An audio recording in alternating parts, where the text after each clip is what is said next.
Hey everyone, hope you all are good. I am Priya. जिन लोगों का रिजल्ट आया S B I clerk means का, उन लोगों को मेरी मेरी कॉन्ग्रेचुलेशन। आप लोग तो बहुत गुड होंगे एंड सेलिब्रेशन बनता भी है, क्योंकि हम एस्पायरेट इसी दिन का तो वेट करते हैं कि कब कब हमारी मेहनत सक्सेसफुल हो जाए। बट यही होता है, कुछ लोग सेलेक्ट होते हैं और कुछ लोग नहीं होते। तो जो लोग नहीं हुए उनमें से मैं भी एक हूँ। एंड मेरा भी, जब मैं लिस्ट में अपना रोल नंबर देखी तो मेरा भी नहीं था और काफ़ी होप लगा रखी थी। और जैसा मैं एनालिसिस वीडियो में बोली थी कि यस, जी सेक्शन बुरा हुआ था बट बाकी को कुछ हद तक संभाली मैं। बट मुझे ऐसा लग रहा है कि जिस टाइप के अटैम्प्ट होने चाहिए थे उस टाइप के मेरे नहीं हुए थे, क्योंकि जब स्कोर कार्ड आया तो मैंने जितने मार्क्स सोचे थे मुझे उसी के आसपास मिला। ऐसा नहीं था कि मुझे बहुत ज़्यादा मार्क्स मिला, क्योंकि नॉर्मलाइजेशन तो कहीं से भी नहीं हुआ है हमारे शिफ्ट का। मैं जितना एक्सपेक्ट कर रही थी उससे 2-3 मार्क्स मेरे कम ही हैं। तो क्या बोल सकते हैं, बट अब नहीं होता है टॉलरेट अब, क्योंकि S B I clerk means ऐसा लग रहा था इसमें वैकेंसी हाई है और जितनी ज़्यादा उसके लिए मैं कर सकती थी उतना मैंने किया था।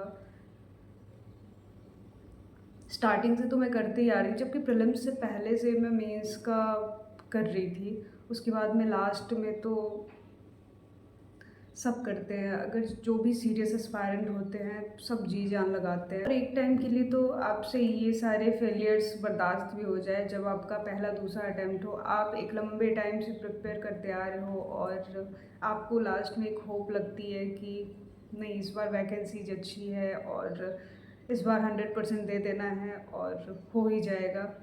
तो देखो कट ऑफ कितनी ज़्यादा गई है, मतलब किसी ने ऐसा प्रिडिक्ट ही नहीं किया था कि ये कट ऑफ भी जा सकती है। जबकि पिछले बार थोड़ी सी पेपर इससे ईजियर साइड में थी तो उसकी कट ऑफ काफ़ी कम गई थी। काफ़ी कम नहीं, मतलब 73 के आसपास बिहार की EWS की थी और इस बार 76 है और जनरल की तो 80 है। ये सेम चीज़ें IPS PO मेंस में भी हुई थी। जो हमारा शिफ्ट था उसमें ऐसा हुआ था कि मैथ्स में इतने मार्क्स कटे थे, जहाँ पे मैं मैथ्स में 23 अटेम्प्ट करके आती हूँ और मुझे मार्क्स मिलते 13। बट बात वही है ना कि अगर नहीं सिलेक्शन होना होता है तो कोई रीज़न बन जाता है। फिर भी हम सेल्फ डाउट तो खुद पे ही करते कि क्या पता उसमें भी 23 की जगह 29 हो जाता, इतने पॉसिबल हो जाते क्योंकि पेपर डुएबल थी। और अभी भी सेम डाउट लग रहा है कि S B I clerk mains time क्या पता रीजनिंग में 5 क्वेश्चन और हो जाते। मैथ्स में जो मैं DI छोड़ी थी, DI के वो 3 क्वेश्चन छोड़े थे, वो 3 क्वेश्चन हो जाते। आई डोंट नो मैं आप सभी को क्या समझाऊँ, बट मेरे से खुद भी इन 2 दिनों तो ऐसा रहा है मेरे साथ, लग रहा था कि बस मैं दूसरे कामों में उलझी हुई थी ताकि मुझे इस रिज़ल्ट का कुछ ख़्याल ना आए, मैं इसको भूल जाऊँ। बट ऐसा नहीं होता है, जब भी आप अकेले बैठते हो तब तो आपको ये चीज़ें हिट करती ही है। अभी सामने CBI का भी रिज़ल्ट आना बाकी है, मैं उसका इंटरव्यू का प्रिपरेशन स्टार्ट की थी, बट अभी फिर से हिम्मत बना के कंटिन्यू उसको करना पड़ेगा, क्योंकि वो भी अपना रिज़ल्ट कभी भी दे सकता है। और जैसा भी होगा, अभी तो जैसा हर चीज़ में नेगेटिव नेगेटिव आ रहा है, तो मुझे ऐसा लग रहा है पता नहीं उसका भी फाइनल होगा नहीं होगा। और जिनका भी CBI नहीं होगा वो तो अब RRB या IPS उसके लिए लग जाएंगे, क्योंकि हमें समझाना पड़ेगा अपने माइंड को कि ऐसे बैठने से कुछ भी काम नहीं चलेगा। बट मैं जब से स्टार्ट करूँगी, मैं ट्राई करूँगी कि मैं जल्दी स्टार्ट करूँ। बट यही हो जाता है, मैं सोच तो लेती हूँ बट अभी मेरा माइंड एकदम प्रॉपर वर्क नहीं कर रहा है कि मैं एकदम से भूल जाऊँ और पढ़ाई स्टार्ट करूँ। मुझे ऐसा लग रहा है मुझे 1-2 दिन का और टाइम लगेगा इसको सेटल करने में। बट देखो, सबकी अलग अलग होती है। अगर आप सच में आपको ऐसा लगता है कि नहीं, मेरे से हो जाएगा, मैं थोड़ा-सा अटेम्प्ट दूँगी। जैसे कि मुझे ऐसा लग रहा है कि नहीं, मैं छोड़ूँगी तो नहीं, ऐसा मुझे फ़ील हो रहा है।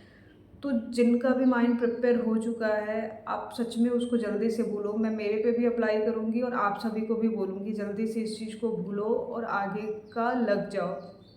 क्योंकि मुश्किल तो है रीस्टार्ट करना, ख़ासकर हम जैसे एस्पायरेंट के लिए जो इतने लंबे टाइम से प्रिपेयर करते आ रहे हैं, उनके लिए रीस्टार्ट करना थोड़ा-सा मुश्किल है, जैसा कि मैं फ़ेस कर पा रही हूँ। But we have no option, हमें करना ही पड़ेगा। और कुछ भी नहीं, आप सब बताना, जिनका भी सिलेक्शन हुआ वो लोग भी बताना, और जिनका भी नहीं हुआ, कितने मार्क्स से नहीं हुआ, क्या हुआ, आप सब भी शेयर करना अपना एक्सपीरियंस। बाकी अगर मैं जैसे ही पढ़ाई स्टार्ट करती हूँ, मैं व्लॉग्स को कंटिन्यू लाऊँगी और मैं क्या कैसे प्रिपेयर कर रही हूँ, वो सारा कुछ मैं बताऊँगी। और हाँ, एक ने करंट अफेयर्स के बारे में मुझसे पूछा था और उन्होंने ये बोला था कि मैं 2 बार पूछा हूँ और आपने ही बताया। तो मैं ना वो वीडियो बना ली थी, बट एडिट नहीं कर पाई थी। जिस दिन रिज़ल्ट आया था मैं उसी दिन बनाई थी।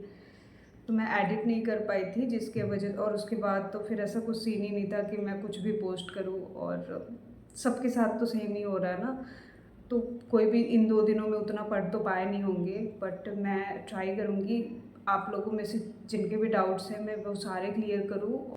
बाकी कुछ नहीं, जल्दी से इसको भूलते हैं एंड वापस से कंटिन्यू करते हैं, क्योंकि अभी 2-3 महीने में सारे एग्ज़ाम्स हो ही जाएंगे।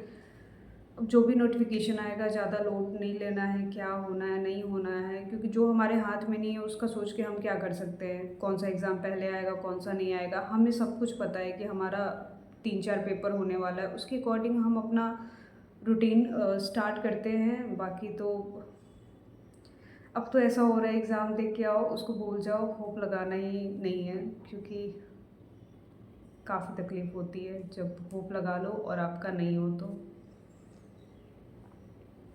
कोई नहीं, मिलते हैं नेक्स्ट वीडियो में। Thank you, bye bye.